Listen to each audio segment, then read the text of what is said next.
এমন নয় যে সুন্দরবনে আমি প্রথমবারের জন্য যাচ্ছি। এর আগেও বেশ কয়েকবার আমি এই সুন্দরীকে কাছ থেকে দেখেছি। শীত, গ্রীষ্ম, এমনকি বর্ষাতেও আমি মাতলা নদীর জলে ভেসেছি। ওই হুল্লোড়, দারুণ খাওয়া দাওয়া, আনন্দ, নাচ, গান সবই আমি করেছি। তবে এই বেশ কয়েকবার সুন্দরবন ঘুরেও আমার মনে হয়েছে ভ্রমণ কোথায় যেন অসম্পূর্ণ, কোথায় যেন সীমিত। কি যেন একটা নেই এই ভ্রমণে। কেবলমাত্র বাঘ বাঘ আর বাঘ খুঁজতে গিয়ে সুন্দরবনকে ভালো করে খুঁজেই পাইনি এতদিন। এই জায়গাটি আরও অনেক অনেক অনেক বেশি কিছু দিতে পারে একজন পর্যটককে। সুন্দরবন মানে তো শুধু জলজীবন নয়, এখানকার অপূর্ব সুন্দর স্থল জীবনটাও তো সুন্দরবন। আর তাই এইবার আমি ভিন্ন পথে, ভিন্নভাবে সুন্দরবনের উদ্দেশ্যে।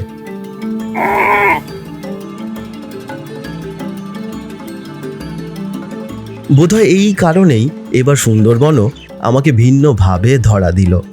1987 সালে ইউনেস্কো দ্বারা স্বীকৃত বিশ্ব ঐতিহ্যবাহী স্থান হিসাবে স্বীকৃতি লাভ করে ভারতবর্ষের দিকে সুন্দরবনের এই অংশটি। পৃথিবীর বৃহত্তম নদীর বদ্বীপ, বৃহত্তম ম্যানগ্রোভ অরণ্য, বৃহত্তম নোনা জলের কুমির, বৃহত্তম রয়্যাল বেঙ্গল টাইগার, সাথে শতাধিক বন্যপ্রাণ, নদী, খাঁড়ি আর অদ্ভুত ভালো সুন্দর মানুষগুলি আমার মন জিতে নিল। এই সুন্দরবন ভ্রমণের গল্পই আজ তুলে ধরছি আপনাদের সামনে। সঙ্গে থাকুন।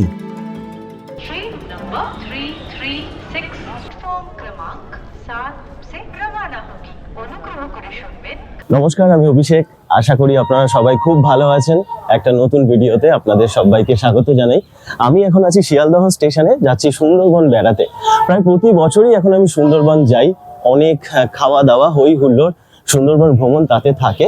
তবে এইবারে অন্য সব কিছুকে কমিয়ে দিয়েছি, শুধু বেশি করে রাখছি নদী, জঙ্গল, বন্যপ্রাণ আর সুন্দরী সুন্দরবনকে। দেখা যাক কি হয়। আজকে ধরছি সকাল 9টা 10 মিনিটের শিয়ালদহ ক্যানিং লোকাল। ক্যানিং পৌঁছাচ্ছে সকাল 10টা 25 মিনিটে। 1 ঘন্টা 15 মিনিট সময় লাগছে। প্রায় প্রতি ঘন্টাতেই আপনারা ক্যানিং যাওয়ার লোকাল পেয়ে যাবেন। ভাড়া একজনের মাত্র 15 টাকা।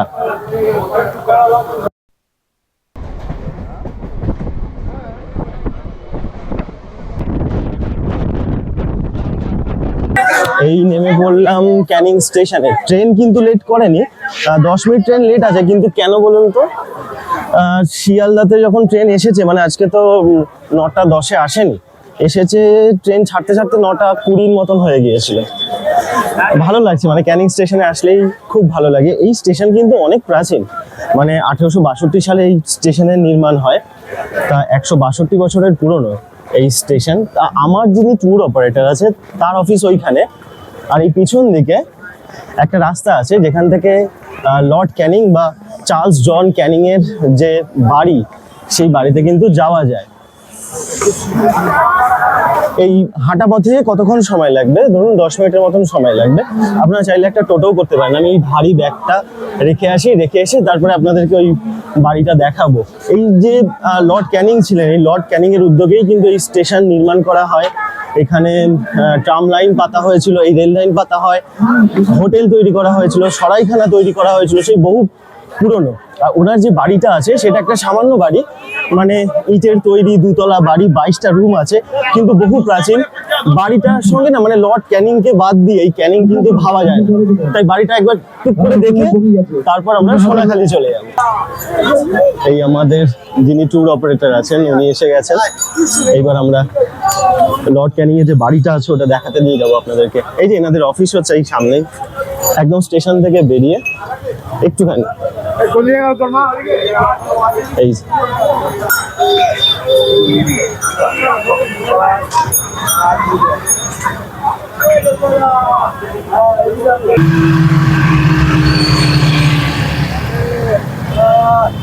একটা সময়, মানে যখন আমি এখানে আসতাম সেই সময় এই যে বাড়িটা, এই বাড়িটা কিন্তু অতটা বিখ্যাত ছিল না। তো এখন ধীরে ধীরে দেখছি অনেক পর্যটকেরা এখানে আসছেন। বাড়িটা কিন্তু ফেমাস হয়ে গেছে। বাড়িটা একটু যত্ন নেওয়ার দরকার আছে, সংরক্ষণের দরকার আছে। সংরক্ষণ হচ্ছে, এখানে একটা নোটিশ দিয়েছে যদি এই আগাছাগুলো পরিষ্কার করে দেওয়া যায় এবং কোনোভাবে যদি ভিতরে প্রবেশ করা যায়, কারণ এটা ইটের তৈরি বাড়ি আর এখন তো পুরো ভাঙাচোরা অবস্থা। 22টা রুম আছে, লর্ড ক্যানিং এখানে থাকতেন।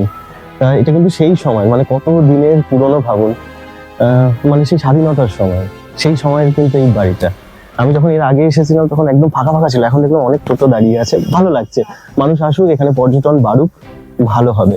আচ্ছা, এই লর্ড ক্যানিং ইনি হচ্ছে ভারতবর্ষের প্রথম ভাইসরয় ছিলেন, তবে তার আগে তিনি গভর্নর জেনারেল ছিলেন 1856 থেকে 1858, এই 2 বছর তিনি ছিলেন গভর্নর জেনারেল। তারপর 1862 সাল পর্যন্ত তাকে ভাইসরয় করে দেওয়া হয়, আর তিনি হচ্ছেন ভারতবর্ষের প্রথম ভাইসরয়। একটা জিনিস কি, এই লর্ড ক্যানিং কিন্তু অনেক উল্লেখযোগ্য কাজ করেছিলেন, তার মধ্যে এইখানে এই ওনার নামেই এই জায়গাটা যেটা আপনাদেরকে আমি বলছিলাম, উনি চেয়েছিলেন এখানে একটা বন্দর নির্মাণ করতে। তা বন্দরটা কেন নির্মাণ করতে চেয়েছিলেন, কারণ কলকাতা যে বন্দর আছে সেই বন্দরের একটা বিকল্প হবে, আর সিঙ্গাপুরের যে বন্দর আছে তার একটা প্রতিদ্বন্দ্বী হবে। কিন্তু এই যে এখানে জলের যে দ্রুত হ্রাস বৃদ্ধি হওয়া বা এই যে সাইক্লোন, এই যে প্রতিকূল পরিবেশ, সেই কারণে তার যে পরিকল্পনা সেটা কিন্তু বাস্তবায়িত হতে পারেনি। হেনরি প্যাডিংটন যিনি ছিলেন তিনি কিন্তু আগেই বলেছিলেন যে এখানে বন্দর নির্মাণ করা সম্ভব নয়, তবুও চেষ্টা করা হয়েছিল, তার কথায় কান দেওয়া হয়নি। কিন্তু একটা সাইক্লোনের পর সেই যে বন্দর করা হয়েছিল, যা যা এখানে তৈরি করা হয়েছিল, সেগুলো পুরো ভেঙে চুরে যায়। আরেকটা জিনিস কি হচ্ছে, এই আমাদের লর্ড ক্যানিং ইনি যখন মানে সিপাহী বিদ্রোহের সময় 1857 সালে, সেই সময় তিনি স্যার চার্লস উডকে সহায়তা করেছিলেন এই যে বোম্বে, মাদ্রাজ, কলকাতার যে ইউনিভার্সিটি আছে সেগুলো নির্মাণে তিনি সাহায্য করেছিলেন। এছাড়া পণ্ডিত ঈশ্বরচন্দ্র বিদ্যাসাগর, যিনি বিধবা বিবাহ আইন শুরু করেছিলেন, তার ড্রাফট নির্মাণ করেছিলেন লর্ড ডালহৌসি, আর এই যে আইনটা, সেই আইনটা কিন্তু জারি করেছিলেন এই লর্ড ক্যানিং। চলুন এবার আমরা আজকে ক্যানিং থেকেই আমাদের বোট ছাড়বে। এখানে 3টে ঘাট আছে, একটা ক্যানিং, একটা সোনাখালি, একটা গদখালি।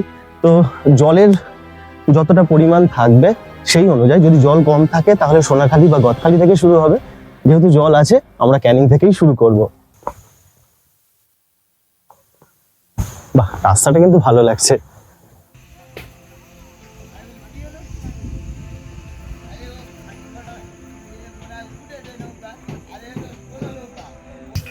এই রান্না বান্না হচ্ছে,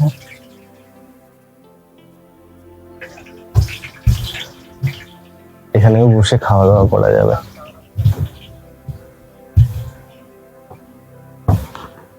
দুদিকে দুটো বিছানা, এখানেও বসা যাবে।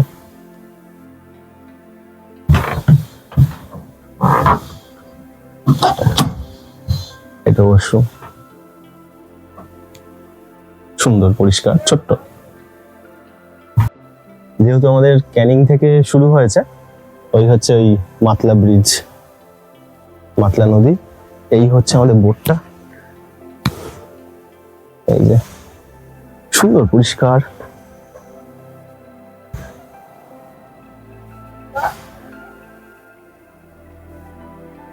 এই হচ্ছে চালকের রুম, আর এইখানটাতে হচ্ছে একটা বিছানা দিয়েছে, এটা বসে রেস্ট নেওয়া যাবে। বেশ সুন্দর। এর আগের বার যেটা এসেছিলাম সেটা কাঠ ছিল, এটা বেশ গদি দিয়ে দিয়েছে, ভালো লাগছে। মানে ক্যানিং থেকেই শুরু করছি আমাদের যাত্রা।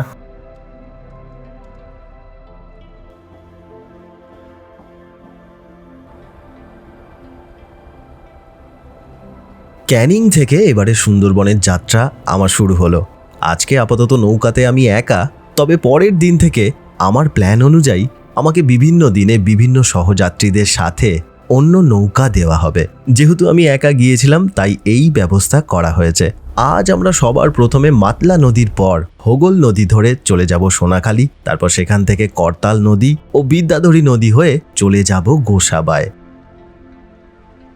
গঙ্গা, ব্রহ্মপুত্র এবং মেঘনা নদীর বঙ্গোপসাগরের সঙ্গমস্থলে গড়ে ওঠা বদ্বীপের ম্যানগ্রোভের অঞ্চলটিকেই বলা হয় সুন্দরবন।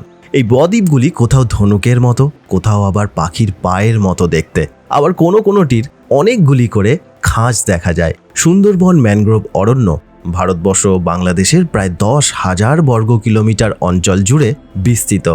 বাংলাদেশের খুলনা ডিভিশনে এর আয়তন 6,017 বর্গ কিলোমিটার। ভারতবর্ষের উত্তর ও দক্ষিণ 24 পরগনায় এর আয়তন 4,260 বর্গ কিলোমিটার। ভারতবর্ষের মধ্যে দক্ষিণ 24 পরগনাতেই এর বেশিরভাগটা অবস্থিত, যেমন সাগরদ্বীপ, লথিয়ান দ্বীপ, বকখালি, নেতিধোপানি, কৈখালি, বাহারু, বালি, সুদর্ণখালি, সজনেখালি, বাসন্তী, ক্যানিং, পাখিরালয় ও বুড়ির ডাবরি। আর উত্তর 24 পরগনার মধ্যে পড়েছে হাসনাবাদ ও ঝিঙাখালি।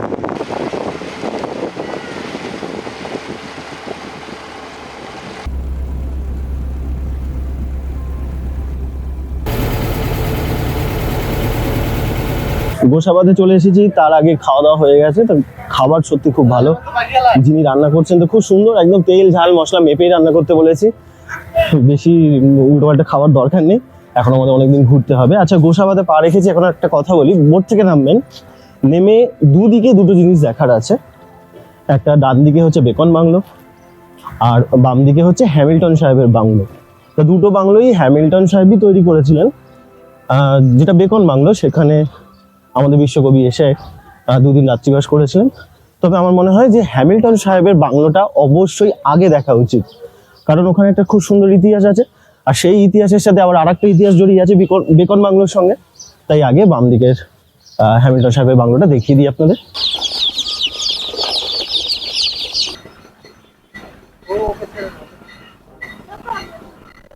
খুব সামান্য হাঁটা পথ, মানে ওখান থেকে নেমে কতক্ষণ সময় লাগলো, একটুখানি সময় লাগলো। এই হচ্ছে হ্যামিল্টন সাহেবের বাংলো।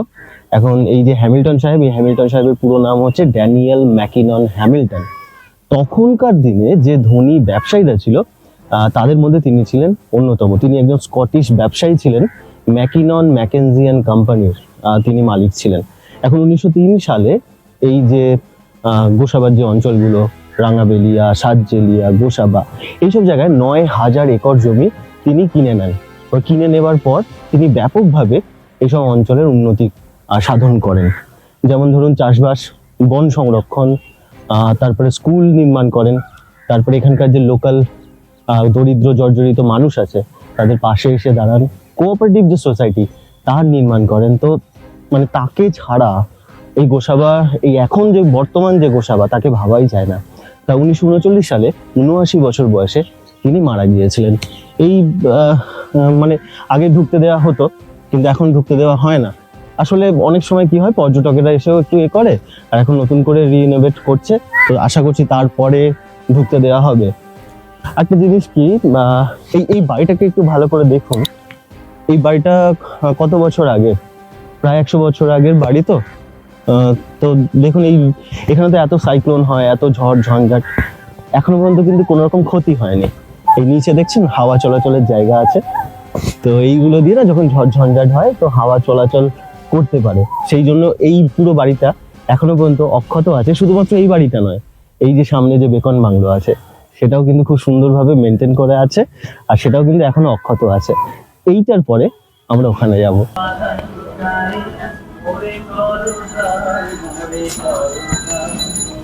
হ্যামিল্টন সাহেবের বাংলো থেকে কতটা হেঁটেছি, ওই মিনিট 15 মতন হেঁটেছি।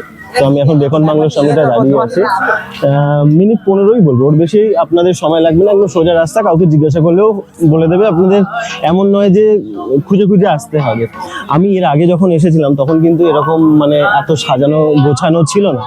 এখন বেশ একটা আধুনিক একটা ব্যাপার এসেছে, পার্ক হয়েছে, বাচ্চাদের জন্য খুব ভালো হয়েছে, অনেক দোকান হয়েছে এখানে, আর টিকিট করে দিয়েছে। তো টিকিটের মূল্য হচ্ছে এক একজনের 5 টাকা করে। একটা জিনিস কি, হ্যামিল্টন সাহেব আর বিশ্বকবি রবীন্দ্রনাথ ঠাকুর, আমাদের প্রিয় বিশ্বকবি, তারা দুজনের সমবয়সী ছিলেন। একজন 1860 সালে আর একজন মানে বিশ্বকবি 1861 সালে জন্মগ্রহণ করেছিলেন। এখন দুজনে ভালো বন্ধুও ছিলেন। তো তাদের মধ্যে চিঠির আদান প্রদান হতো। 1930 সালে হ্যামিল্টন সাহেব বিশ্বকবি এবং মহাত্মা গান্ধীজিকে এখানে আসার জন্য, মানে গোসাবাতে আসার জন্য আমন্ত্রণ জানান। তা বিশ্বকবি এসেছিলেন। বিশ্বকবি কবে এসেছিলেন? 1932 সালে বিশ্বকবি এখানে আসেন। আর 30শে ডিসেম্বর এবং 31শে ডিসেম্বর এই 2 দিন তিনি এই বাংলোতে রাত্রিবাসও করেছিলেন। গান্ধীজি কিন্তু আসেননি, তার পরিবর্তে 1935 সালে তিনি তার যে সচিব আছে মহাদেব দেশাই, তাকে এখানে পাঠিয়েছিলেন। একটা জিনিস দেখুন, ওই বাংলোটাতেও আপনাদেরকে বলেছিলাম যে ওটাও প্রায় 100-120 বছরের পুরনো, এটাও 100-120 বছরের পুরনো। কিন্তু একটা জিনিস ভাবুন, কিভাবে গঠন করা হয়েছে বাড়িগুলো এখনো কিন্তু অক্ষত অবস্থায় আছে। ওই ভিতরে প্রবেশ করতে দেওয়া হয় না, তবে ওই আপনাকে উঁকি ঝুঁকি মেরে একটু ভিতরটা দেখতে হবে। খালি পড়ে আছে, আশা করি আরো যত দিন যাবে এটারও অনেক উন্নতি হবে।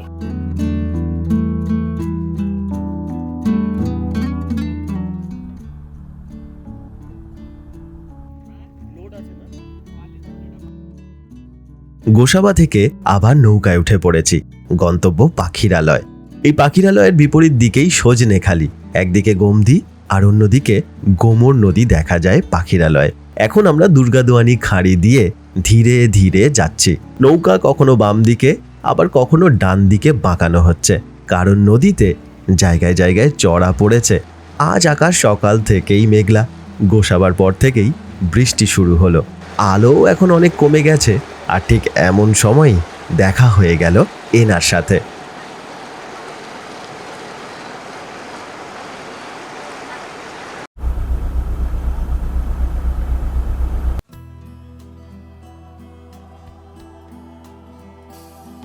পাখিরালয়ে নদীর পাশে বাঁধের একদম গা ঘেঁষে একটি শান্ত নিরিবিলি রিসর্টে আমার থাকার ব্যবস্থা হয়েছিল। এখানকার কেয়ারটেকার বলাইদা আর তার স্ত্রী দারুণ ভালো মানুষ। সমস্ত রান্না বান্না উনুনের আঁচে নিজের হাতে রান্না করে তারা সবাইকে খাওয়ান। আমাকে বললেন, স্যার ফ্রেশ হয়ে ঝুমুরের তালে একটু পা মিলিয়ে নিন, আর রাতে আপনার জন্য হালকা করে পাঁঠার মাংস রান্না করছি।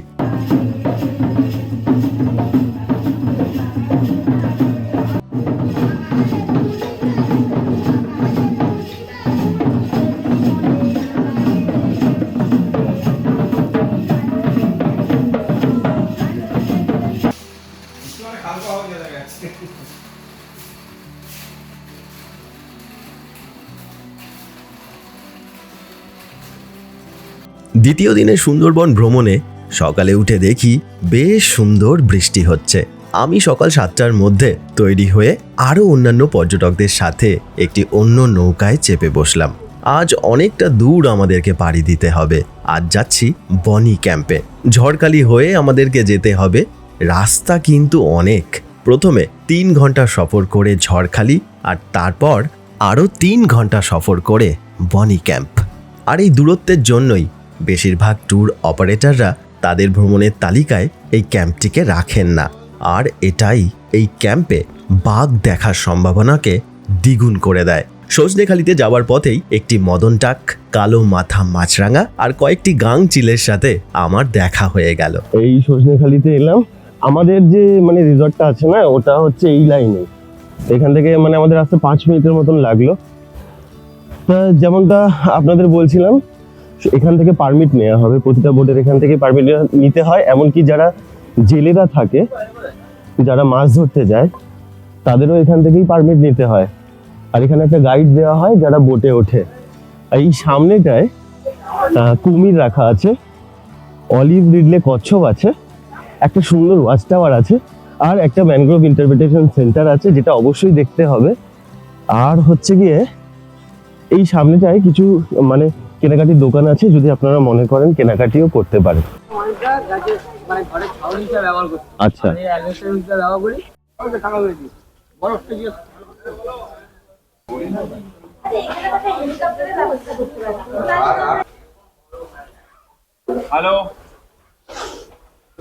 এইটা হচ্ছে ইন্টারপ্রিটেশন সেন্টার। আর এর সামনে অনেকগুলো সুন্দরী গাছ রাখা আছে। আমরা ওইখানটা আছি সজনেখালি।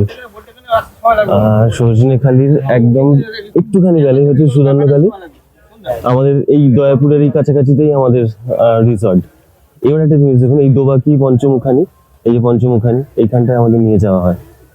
এবার আমাদের নেতিদোপানি আছে, নেতিদোপানিটা এখানে, আর বুড়ির ডাবড়িটাকে এখানে রেখেছে। এটা রায়মঙ্গল নদী, আর এখানে হচ্ছে বাংলাদেশ। সজনেখালি থেকে বেরিয়ে নৌকাতে চাপতেই হাতে গরম গরম প্রাতরাশ এসে গেল। বৃষ্টির পরিমাণ এখন অনেক বেড়ে গেছে। বেশ ঠান্ডা লাগছে সবার। অনেকে নৌকার কেবিনে আশ্রয় নিল ঠান্ডা হাওয়ার থেকে বাঁচতে। আমার চোখের সামনে তখন সুন্দরবনের সংগ্রামী জীবন। রোদ, জল, তাপ, এই সব কিছুর উপেক্ষা কিভাবে করছে মানুষ, তা উপলব্ধি করলাম। হেতাল গাছে শুকনো আর কাঁচা পাতা নিয়ে বনবিবির পুজো দিয়ে জঙ্গলের গভীরে বাঘের হিংস্রতাকে উপেক্ষা করে এই মানুষগুলি মধু সংগ্রহ করতে যান। কাঁচা পাতার কারণে আগুন জ্বালালে বেশ ধোঁয়া হয়, আর তখন মৌমাছিরা দূরে চলে যায়। তারপর জীবনের বাজি রেখে এই মধু তারা নিয়ে আসে। স্থানীয় মানুষদের সঙ্গে একটু মিশে গেলেই শোনা যায় কত ভাই, কত দাদা, কত পিতা, কত আত্মীয়রা বাঘের কাছে প্রাণ দিয়েছে। এই দেখুন, ঝড়খালি এসে গেল যে। ঝড়খালি ওয়াইল্ড অ্যানিমাল পার্কে উদ্ধার করা বিভিন্ন বন্যপ্রাণকে রাখা হয়, তাদের যত্ন করা হয়, সংরক্ষিত প্রজনন করানো হয়, আর নানান পরীক্ষার পর তারা যদি জঙ্গলে বাস করার মতন হয়ে ওঠে তখন তাদের জঙ্গলে ছেড়ে দেওয়া হয়। আর যে সমস্ত বন্যপ্রাণ জঙ্গলের পরিবেশে বাঁচতে পারার মতন হয়ে ওঠে না, তাদেরকে সঠিক যত্ন এবং ভালোবাসা দিয়ে খাঁচার মধ্যে রেখে দেওয়া হয়।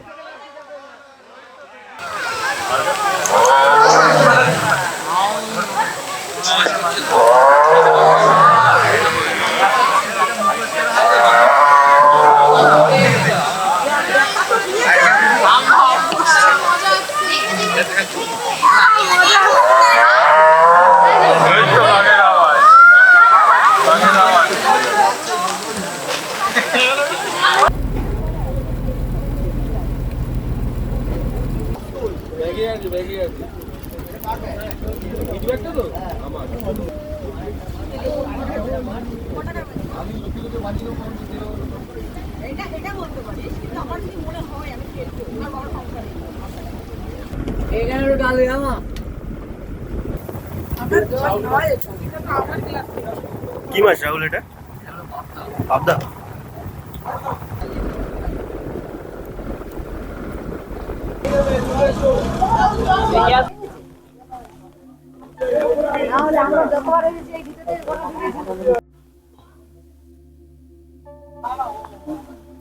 এখন যে ক্যাম্পটাতে আমরা এসেছি, এই ক্যাম্পটার নাম হচ্ছে বনি ক্যাম্প। বনি ক্যাম্প না, মানে বেশিরভাগ যে ট্যুর অপারেটর আছে তারা কিন্তু অ্যাড করে না, কারণ প্রায় 6 ঘন্টা লেগে যায় পাখিরালয় থেকে এখানে আসতে।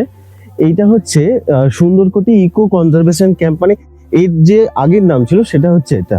তারপরে 2003 সালে ওই আমাদের শ্রদ্ধেয় বুদ্ধদেব গুহ উপন্যাসিক লেখক, উনি এটার নাম করে দিয়েছেন বনি ক্যাম্প। একটা জিনিস কি, আমাদের এখানে যতগুলো ক্যাম্প আছে তার মধ্যে সব থেকে সুন্দর আর সব থেকে উঁচু ওয়াচ টাওয়ার এখানেই আছে। আর যেহেতু এতটা দূরত্ব, সেই কারণে বেশিরভাগ পর্যটকই এখানে আসেন না, আর বেশিরভাগ ট্যুর অপারেটর যারা আছেন তারা এখানে নিয়ে আসেন না, যাতে খরচটা একটু কম হয়। ওই যে ওয়াচ টাওয়ারটা, ওই ওয়াচ টাওয়ারটা আমরা উঠবো এবার। তা এখান থেকে সাইটিং এর চান্সটা কিন্তু বেশ ভালো। তো আমি প্রতিবারই ওই একই রুটে ঘুরি, তো আমি বলেছিলাম যে এবার একটু অন্য রুটে ঘোরাও, সেই জন্য এই বনি ক্যাম্পের ব্যবস্থা করা হয়েছে। আসুন দেখি উপর থেকে কেমন ভিউটা হয়। আজকে বৃষ্টির জন্য ভিজিবিলিটি কম, কিন্তু সুন্দর লাগছে, মানে খালি চোখে এত ভালো লাগছে বলে বোঝাতে পারছি না।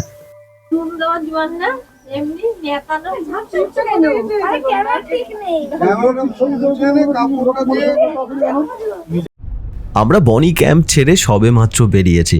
আবহাওয়াটাও ধীরে ধীরে পরিষ্কার হতে শুরু করেছে, তবে বৃষ্টি ঝিরঝির করে পড়ছিল। হঠাৎ করে জঙ্গলের একদম ধারে এক বিশাল কুমিরের সাথে আমাদের দেখা হলো। এরপর যখন ঝড়খালি এলাম তখন আকাশ একদম পরিষ্কার হয়ে গেছে। নৌকা থেকেই এক দারুণ সূর্যাস্ত দেখলাম আমরা। আজ সারা দিন অনেক ঘোরাঘুরি হয়েছিল, শরীর বেশ ক্লান্ত। রিসর্টে ফিরে খাওয়া দাওয়া করেই ঘুমিয়ে পড়লাম।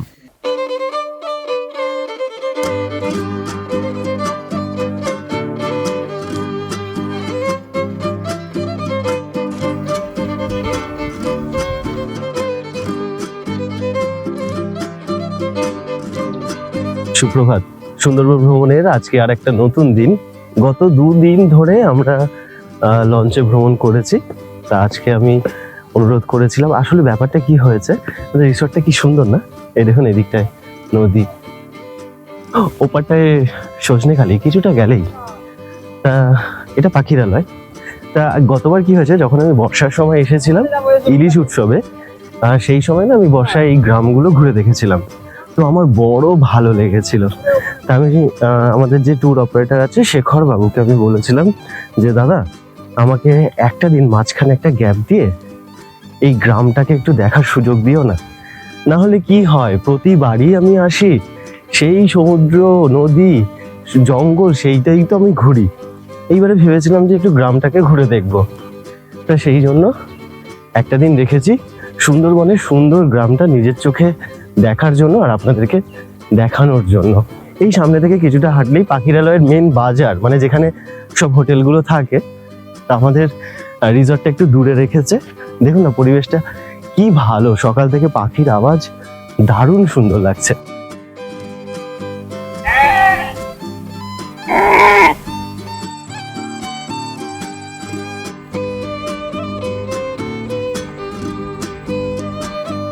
কি ভালো লাগছে না আজকে, ওয়েদারটা ভালো তো। ওই যে একটা মাছরাঙা বসে আছে, ওই একটা বাঁশপাতি বসে আছে ওখানে।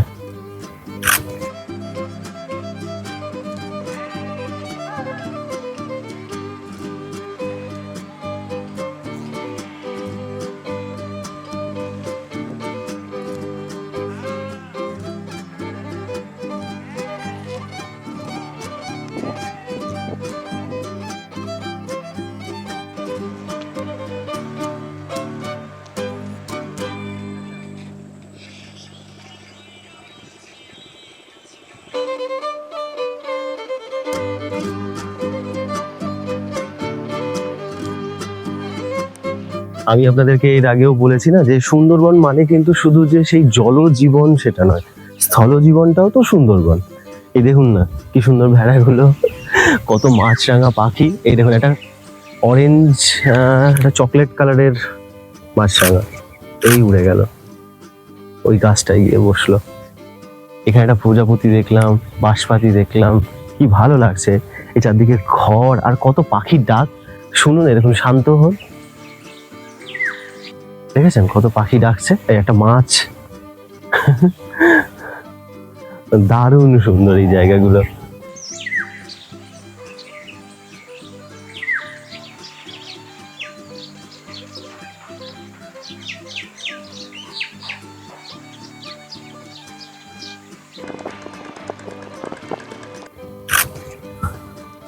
এটা কালারটা আলাদা।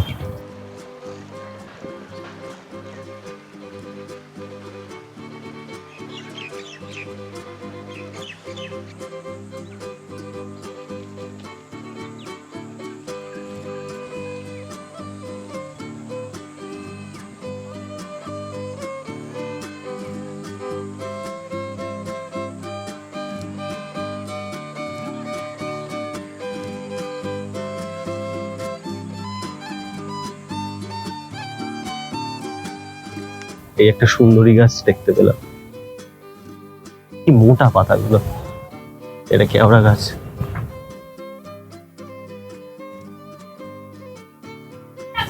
সোনাঝুরি গাছ। এইদিকে সব, এগুলো হচ্ছে সব বানি গাছ। বানি গাছের দু রকম হয়, একটা মোটা পাতা, ওটা পায়রা বানি বলে। এই যে সামনেই আছে গোল গোল ওইগুলো, এইটা কেওড়া গাছ। এর ফল হয়, কেওড়ার টক হয়, আচার হয়। দুপুরবেলায় বলাইদা আমার জন্য ঘরের মতো করে মুরগির ঝোল আর ভাত রান্না করেছিল। কাঠের জালে রান্না করা হয় বলে এখানে সব খাবারগুলির স্বাদ অপূর্ব লাগে। বিকালের দিকে খানিক বিশ্রাম নিয়ে আমি আবার বেরোলাম গ্রামের দিকে বেড়াতে। বলাইদাই বলে দিয়েছিল বাঁধের ধার দিয়ে যেতে যেতে দারুণ সূর্যাস্ত দেখতে ভুলো না কিন্তু।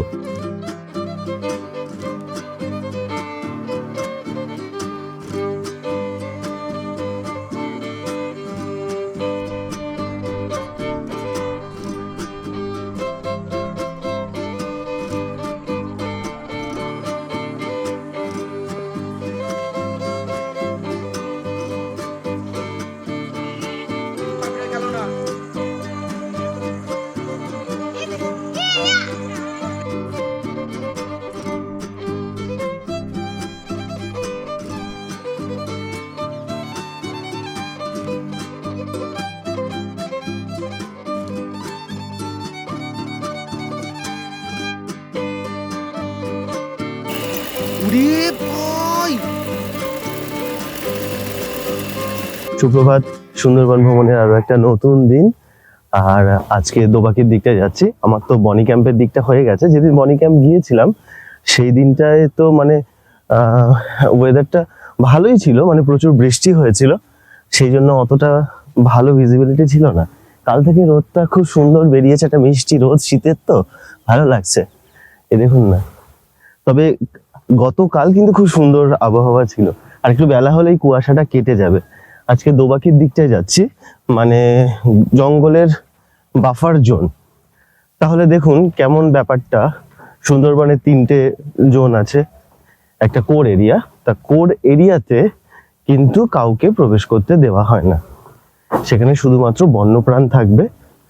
আর একটা হচ্ছে বাফার জোন, ওই বাফার জোনে পারমিট নিয়ে যেতে হয়। সেখানে যদি মাছ ধরতে যাওয়া হয়, মধু সংগ্রহ করতে যাওয়া হয়, বা এরকম টুরিস্ট আমরা যারা আছি আমরাও যদি যাই তাহলে পারমিট লাগে। সজনেখালি থেকে পারমিট হয়, আরও অফিস আছে সেখান থেকে, মানে যে দিকটা যাওয়া হবে সেই বুঝে পারমিট নিতে হয়। আর একটা হচ্ছে ট্রানজিশন এরিয়া, যেখানে এই মানুষরা থাকেন। তো আজকে বাফার জোনের দিকে যাব। তাহলে কি হবে, রাস্তাটা হবে কেমন দেখুন, সুদর্ণখালি হয়ে ওই বড়গাজীখালি, পীরখালি, দোবাকি, পঞ্চমুখালি, তো ওই দিকটা যাবো। তো ওই রাস্তাটা কিন্তু ভালো, খুব সুন্দর। ওখানে আপনি একটু শান্তভাবে থাকলে মাঝে সাঝে বাঘ তো দেখা যায়, বাঘের পায়ের ছাপ দেখা যায়। যেমন 1 সপ্তাহ আগে বাঘ দেখা গিয়েছিল সুদর্ণখালিতে। তারপরে কুমির দেখা যেতে পারে পঞ্চমুখানির দিকটায়, আর হরিণ দেখা যায়, হরিণ প্রচুর দেখা যায়। আজকে আবার আমি একটি নতুন নৌকাতে চেপে বসলাম। নতুন পর্যটকগুলিকে আমার কিন্তু বেশ পছন্দ হলো। এই নৌকাটির নাম মায়ের আশীর্বাদ। আজকের এই ভ্রমণ পথটিও বেশ সুন্দর। এই পথটিতেই বেশিরভাগ পর্যটকদের ভ্রমণ করানো হয়। বনবিবির ভাড়ানি, পীরখালি, বড় গাজীখালির মতো বিভিন্ন সরু খাঁড়ি এই পথেই চোখে পড়ে। বিশেষ করে ভাটার সময় এই খাঁড়িগুলি দিয়ে যেতে বেশ রোমাঞ্চিত হতে হয়।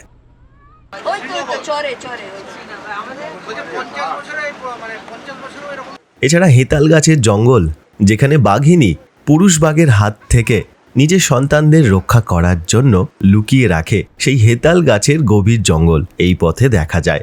আর নদীর মোহনাতে বিশেষ করে শীতের সময় প্রায়ই কুমিরের দেখা মেলে।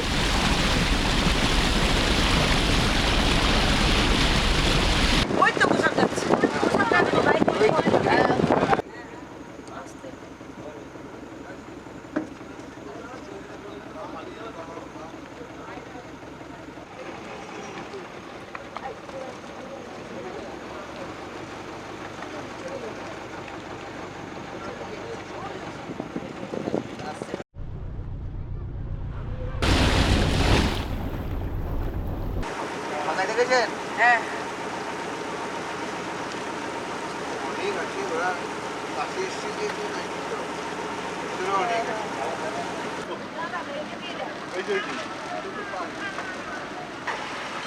লঞ্চ বেরিয়ে গেল।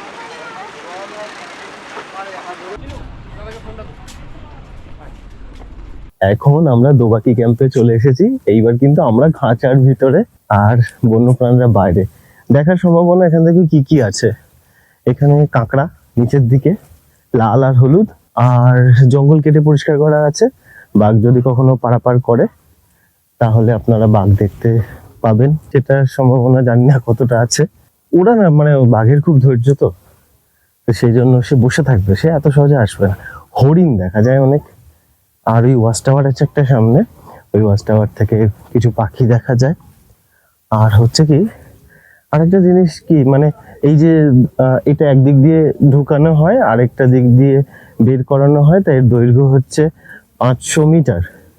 তা অনেক সময় কি হয়, মুখ বন্ধ থাকে ওই দিকেরটা, যে কোনো একদিকে অনেক সময় বন্ধ থাকে, তাহলে 1 কিলোমিটার আপনাকে এই খাঁচা দিয়ে হাঁটতে হবে।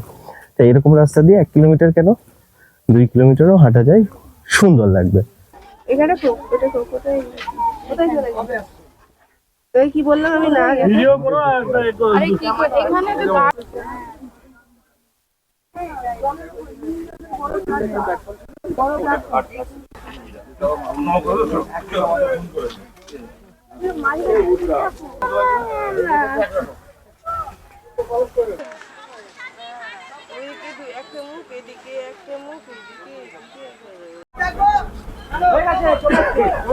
অসম্ভব ভালো লাগে আমার এই জায়গাটা।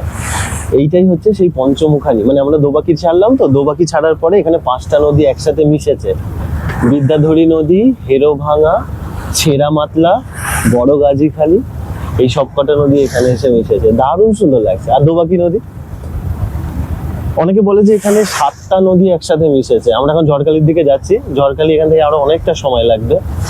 দারুণ সুন্দর। একটা কুমির ছিল, তখন ভাটা ছিল, কুমিরটা দেখা হলো না, মানে দোবাকি যেখান থেকে আমরা প্রবেশ করলাম আর ঠিক তার উল্টো দিকেই ছিল।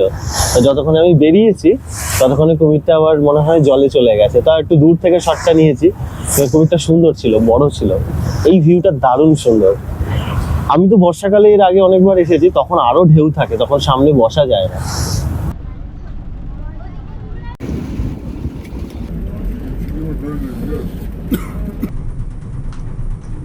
সুপ্রভাত।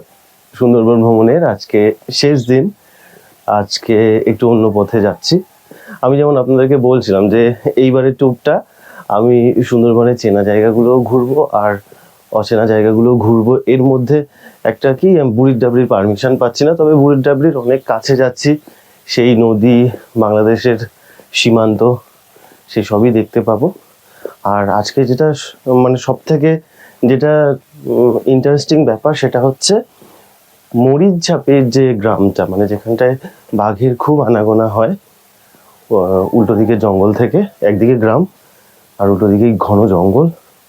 তো ওই জায়গাটা, সাথে কুমিরমারির যে রাস্তাটা, ওই জঙ্গলের অনেকটা রাস্তা, মানে যেমন হয় কি, আমরা যেমন গতকাল ঘুরছিলাম, আপনাদেরকে দেখালাম যে ওই যে বনবিবির ভাড়ানি, বড়গাজীখালি, পীরখালির যে ছোট্ট সংকীর্ণ যে খাঁড়িগুলো, তো আজকে ওরকম একটা খাঁড়ি, মানে অনেকটা জায়গা দিয়ে আমরা হেঁটে হেঁটে যাবো। সকালবেলাটা কি ভালো লাগছে। আমার বোট এসে গেছে। আসলে কি, আমার একটাই বোট ছিল, কিন্তু বোটটার পারমিশন হচ্ছিল না বলে ওই আমি অন্যান্য ট্যুরিস্টদের সাথে সাথে চলে যাচ্ছিলাম। তো সেই কারণেই এই আজকে আবার সেই বোট পেয়েছি যেই বোটটায় করে আমি এসেছিলাম। তো ওই বোটটা আজকে আবার পেয়ে গেছি। এই ভাইগুলো বড্ড ভালো। আজকে এই একটা বোট, এই বোটে করেই আমি আবার যাব। আজকাল কেউ নেই, শান্ত। আর একটু আবার আবহাওয়াটা একটু কুয়াশা কুয়াশা, মেঘ করেছে হালকা, কেটে যাবে, রোদ বেরিয়ে যাবে।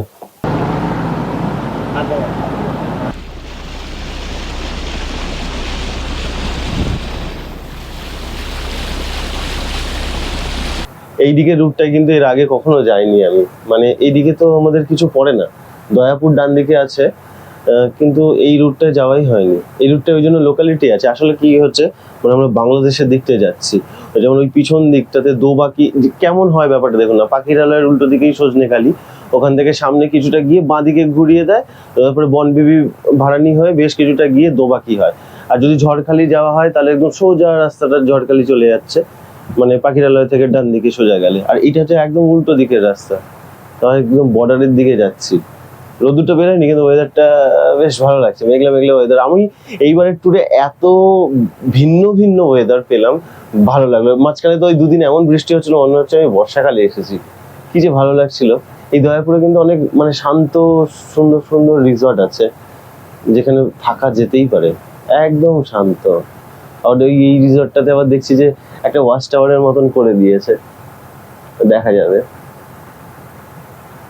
একদিন বৃষ্টি পেলাম, আর দুদিন তো এত সুন্দর ওয়েদার পেলাম। আজকে আবার কি, মানে মোটামুটি ওয়েদার। এদিকটা আবার নীল হওয়া শুরু হয়েছে আকাশটা, তো আরেকটু পরে রোদ বেরিয়ে যাবে। বেশ দারুণ, মানে এইবারের ট্যুরটা খুব সুন্দর হয়েছে। তার মধ্যে আবার এরকম জায়গাগুলো রেখেছি শান্ত। এ দেখুন, আমাদের বোটটাই তো শুধু যাচ্ছে, আর কোথায় বোট, কোথায় ফাঁকা, কোনো টুরিস্ট নেই।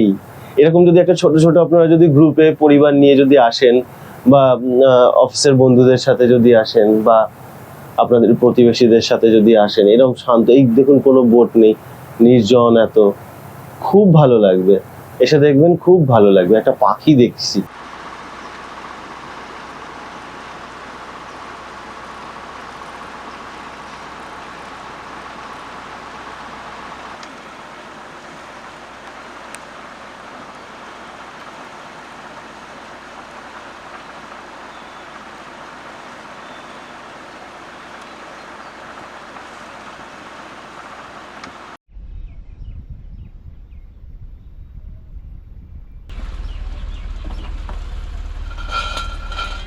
আমাদের রান্নার গ্যাস একটু তুলতে হবে, সেই জন্য এখানটা দাঁড়ালাম। আমাদের কিন্তু এই মরিচঝাপি এসে গেছি। ডান দিকেই হচ্ছে মরিচঝাপির জঙ্গল, আর এখানে হচ্ছে লোকালিটি। এই লোকালিটিতে সব ঘরবাড়ি এখানে আছে। গ্যাসটা যতক্ষণ তুলছে আমি একটু গ্রামটা টুক করে ঘুরে আসি।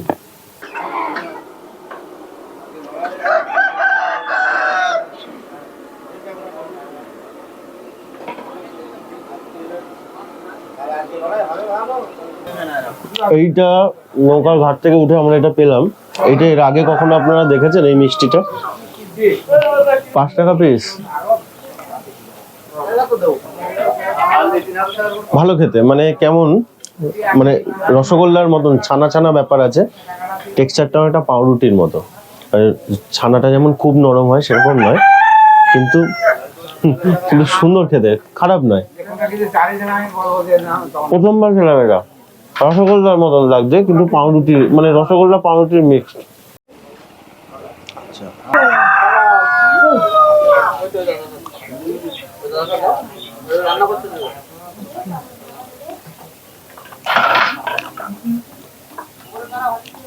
এই মিষ্টিগুলো তো আমরা খেয়েছি, কিন্তু এইটা একদম আনকমন। এইটা কত করে? 5 টাকা। এটা 5 টাকা। এইটা হচ্ছে লাড্ডু মিষ্টি, যেটা বলছে, যেমন আমরা লাড্ডু খাই কালারটা হলুদ হয়, এটা সাদা, আর একটু মিল্ক কেক আর লাড্ডু মিশানো। ভালো খেতে।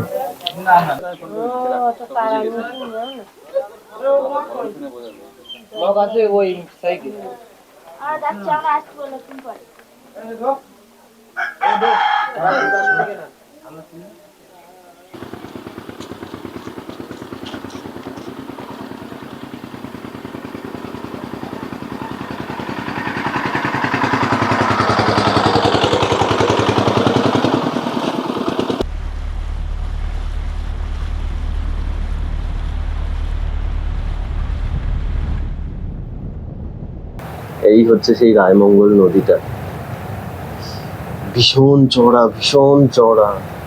ওদিকে সেই মরিচঝাপির জঙ্গল ছাড়লাম,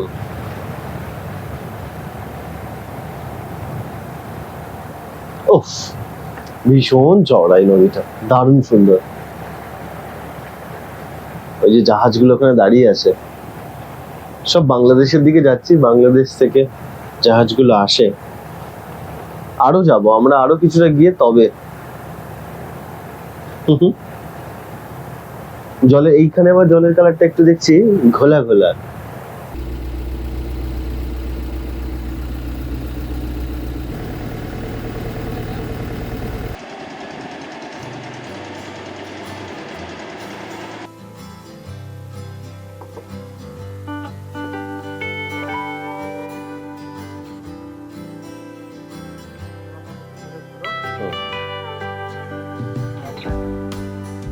আমাদের এখানে সুন্দরবনের বেশিরভাগটাই তো দক্ষিণ 24 পরগনার মধ্যে, কিন্তু উত্তর 24 পরগনার মধ্যে যে দুটো রেঞ্জ আছে, এই ঝিঙাখালি আর হাসনাবাদ। এই ঝিঙাখালিতে এই প্রথম, এই যে আচ্ছা মা বনবিবি ও দক্ষিণ রায়ের এখানে মন্দির আছে। তো এই প্রথমবার আমি এই দিকটায় এলাম, নাহলে তো ওদিকে দক্ষিণ 24 পরগনা যেগুলো ওই সাগরদ্বীপ, লথিয়ান দ্বীপ, ওই দিকটা যেগুলো আছে, ক্যানিং, বাসন্তী, বাহারু, বালি, কৈখালি, হ্যাঁ, নেতিধোপানি, বুড়ির ঢাবি, ওই দিকগুলো। এইটা প্রথম আসলাম। এখানে একটা ওয়াচ টাওয়ার আছে, আসুন ওয়াচ টাওয়ারটা দেখি কি আছে।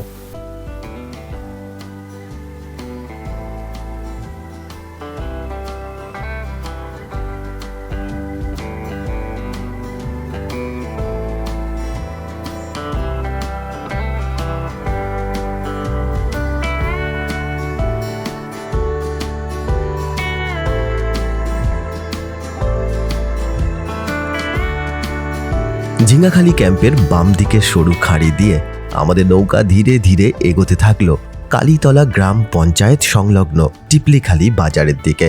এত সূক্ষ্ম ব্যবধানে ঘন জঙ্গল আর গ্রাম আমি এর আগে সুন্দরবনে দেখিনি।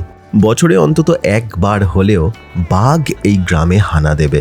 ভাটার সময় এই খাঁড়ির দৈর্ঘ্য হয়ে যায় মাত্র 8 থেকে 10 ফুটের মতো। এই দিক দিয়েও সুন্দরবন ভ্রমণের ব্যবস্থা করা হয়। পায়ে হেঁটে এই গ্রামের চারপাশ আমি ঘুরে দেখছিলাম, কিন্তু এখানকার মানুষের মনের মধ্যে বাঘের কোনো আতঙ্ক নেই, তারা কেমন যেন এইভাবেই বাঁচতে বাঘের শিখে পক্ষে মানে নিয়েছে। কি বলবো, 2 মিনিটেরও ব্যাপার নয়, চলে আসবে। তাই তো দেখছি, মানে জঙ্গল আর লোকালয় দুটো হাতের কাছে, এতটা হাতের কাছে মনে হয় আর কোথাও দেখিনি। মনে হয় কি দেখিনি, সত্যি এটা একটা অন্যরকম।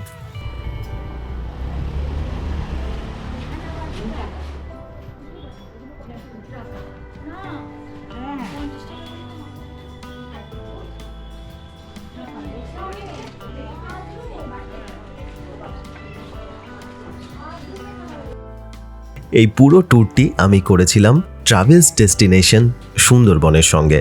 এইরকম ভিন্ন স্বাদের ফটোগ্রাফি ও চিরাচরিত সুন্দরবনের ট্যুর এনারা সুনামের সাথে বছরের পর বছর পর্যটকদের উপহার দিয়ে আসছেন। আপনারা চাইলে যোগাযোগ করতে পারেন। ভ্রমণ সংক্রান্ত বিভিন্ন জায়গার ভিডিও আমি তৈরি করি। যদি আপনাদের এই ধরনের ভিডিও ভালো লাগে, চ্যানেলের সঙ্গে থাকতে পারেন, চ্যানেলটিকে সাবস্ক্রাইব করতে পারেন। অনেক ধন্যবাদ আপনাদের মূল্যবান সময় দেওয়ার জন্য। খুব ভালো থাকবেন। দেখা হচ্ছে পরের ভিডিওয়।